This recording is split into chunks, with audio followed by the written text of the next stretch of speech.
Hello everyone. I'm gonna wait just a little bit for some people to get on here. But this video will still be live, or I should say this video will still be posted to go back and watch later on. Hi everyone. I'm just gonna wait a little bit longer for just a couple people to get on here. But thank you so much for coming on here and for your support, and I am just so excited to share with everyone what's been going on and what I've been doing, and it's just incredible. I'm so excited. Okay, so hi. Okay, so I am sitting in my car because it's quiet in here talking to all of you. Okay.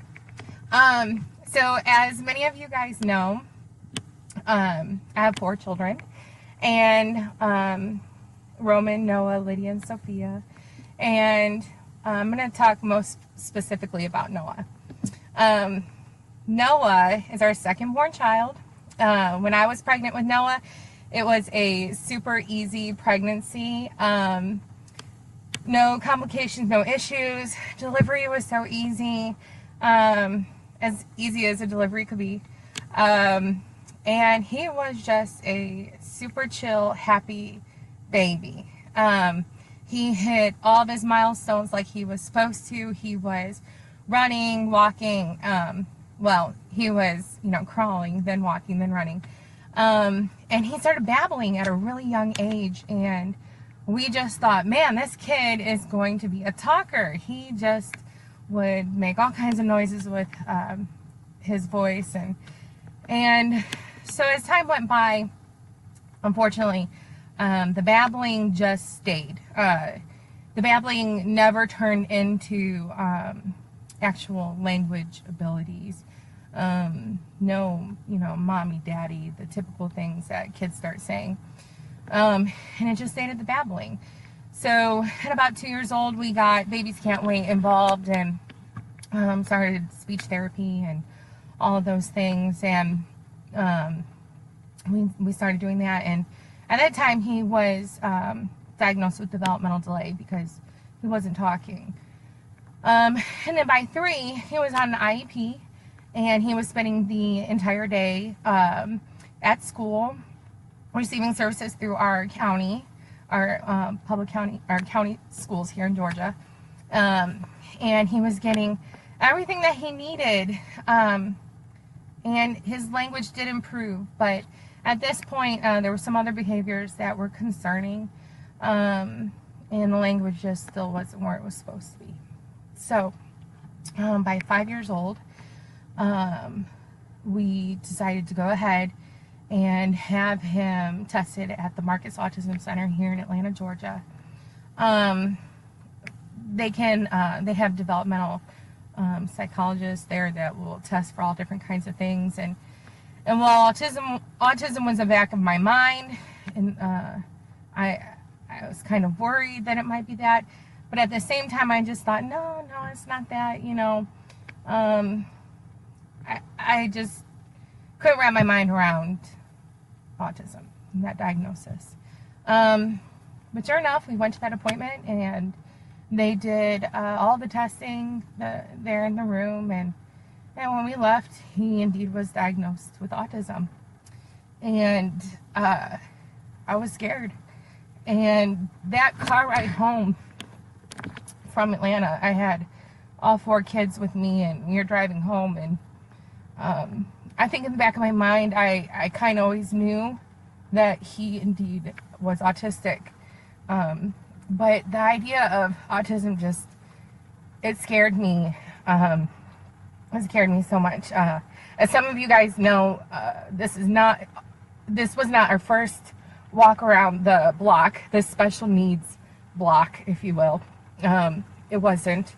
His older brother was diagnosed with a genetics condition called 22q deletion syndrome, and he had a lot of medical issues that we were dealing with at the time. So we understood that lifestyle, that special needs lifestyle already. But it was different with autism. You know, autism to me was a lot of unknown, and it was a lot of things that I couldn't change. You know, with Noah, or with Roman, I felt like I had some kind of control. Well, we'll go to specialists and we'll do this, and, you know, procedures, and we can fix this. With autism, there was no way for me to fix it, and it scared me. And that drive home, I had a lot of questions. I didn't know if my son was ever going to talk. I wondered if he was going to graduate high school, if he was going to ever get married or always live in our home. There was a lot of things that I didn't understand, and I was pretty ignorant to what exactly autism was. I like most people had a preconceived idea of what that meant, and I didn't understand the spectrum that was autism, and I was terrified. And some time went by, and we grieved for a while, and at some point we just, you know, we, like any parent, wanted to do everything that we possibly could to meet Noah where he was at, see him succeed and grow. And there was nothing, even my fear, my own fear, was not going to stop me from giving my child that. So here we are now. He's 8 years old, and he is going into 3rd grade, and he's in the autism classroom with peers that also are at the same level as him. And he loves school, and school is just geared towards him, and he's all for it. He loves that structure, and he loves school. And this last school year, his younger sister Lydia actually got to go to school. She started kindergarten, and she got to go to school at her brother's school. And Lydia and Noah, they always had a very special relationship. I knew that. I seen that. I tried to cultivate that in all of my children. But she just took up for Noah in a way that it really made me proud. And so I knew that. But when she started going to school with her brother, I started getting reports and from teachers and even pictures and all these people telling me all these things about how wonderful Lydia was with Noah at school, and how wonderful she was with explaining to her friends about Noah, and how wonderful she was about just, you know, asking how he was, how his day was going, and it inspired me, to be honest. It really inspired me. And so, you know, I on top of that, I want to say, you know, when Noah was younger, and we had had a lot of the behaviors that he had, we would go out in places, and it was really easy for people to brush it off. People would say, like, oh, he's just a boy, or they would say, like, you know, boys take longer to develop than girls, or he could be having a total meltdown in the store because he didn't have the language skills to tell me that he wanted to buy something that we had walked past, but to somebody else it was just a 2-year-old having a fit. Now at 8 years old, autism isn't that cute anymore, and it's not that well hidden anymore. It's obvious. It's obvious when we go out in public that Noah is different. It's very obvious. And I notice a lot of parents and children will stare, and, you know, there's some people who understand, they've been exposed to autism, and there's some people that have no idea. No idea. I've experienced some really crazy stuff. So I would, you know, I would go home and I would get on Facebook so frustrated, and I would be like, friends, I really need you guys to, you know, educate your children on autism. You know, it's so important that you guys talk about autism at home, please. When kids ask questions, don't, shush them away because you're afraid that they're going to say the wrong thing or you're going to say the wrong thing. Let's talk about it.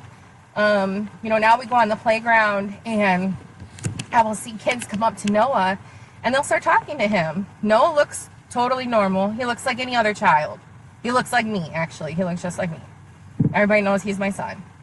And while he's playing on the playground, kids will come up to him and go, hey, you want to play? You want to play on the swings? You want to play tag or whatever? And, Noah won't look at them and he won't say too much, or he'll script a little bit.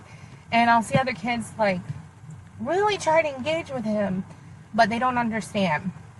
And I will step in and I'll have to explain to them, hey, Noah, this is my son Noah, and what is your name? And I'll have to say, no, this is so-and-so, and try to intervene. And I'll have to explain to the child, my son doesn't talk too much, but he can hear you. And you can play with him, alongside with him. You want to swing with him? You guys want to go on the slide together? And try to educate that child a little bit on the playground. But I just started to really think about how can we start having a dialogue within our homes and within our schools about kids like Noah? Because I have no problem taking up for my child and explaining till I'm blue in the face, and I will till the day I die. But the fact of the matter is one day I'm not going to be here. You guys watching, you're not going to be here. Our children will be here together, cohabitating on this earth.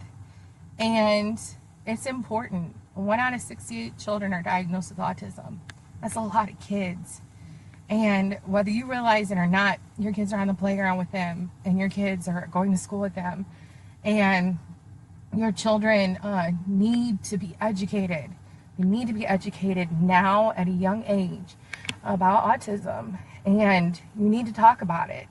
And it's the only way that our children can grow up and live together and accept one another and be friends with one another. And I thought to myself, how can I do this? How can I do more on a greater scale than just telling the kid on the playground about autism? And that's where this idea came from. God had really put together things for me in my life this last year in a very incredible way, and lined everything up to where I was able to write a children's book, debt-free.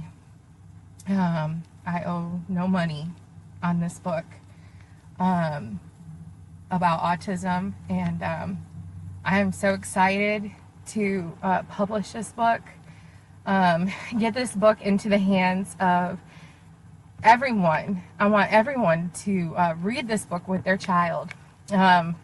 This book is about a little dinosaur. His name is Jacob, and Jacob's character is based off of Noah. And throughout the story, you're going to follow Jacob and his sister Sarah. Sarah is his little sister based off of Lydia. And they're getting ready to go to school. And when they get to school, Jacob goes to his special ed classroom and Sarah goes to her general ed classroom. And they go throughout their day learning the same exact things. They're learning the same things, but they're learned differently. So as you're reading the story, the child will, as they read, will be able to see the similarities throughout the day and try to see that common ground between themselves and children who are different from them. And then also too, as we go throughout their school day, we also learn about how they're actually not that different. They both love recess, and they both love lunch, and they both enjoy PE, and they both are very similar, even though they do things differently. Throughout the story, Sarah's peers in her classroom will ask her questions about Jacob. They don't understand why Jacob does the things that he does. And this was very much real life. My daughter in kindergarten answered a lot of real questions that kids have about children like Noah, and she answered them.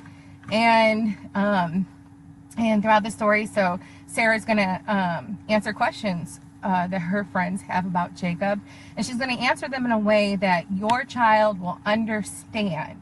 Okay, we're not going to get into all the, all the stuff.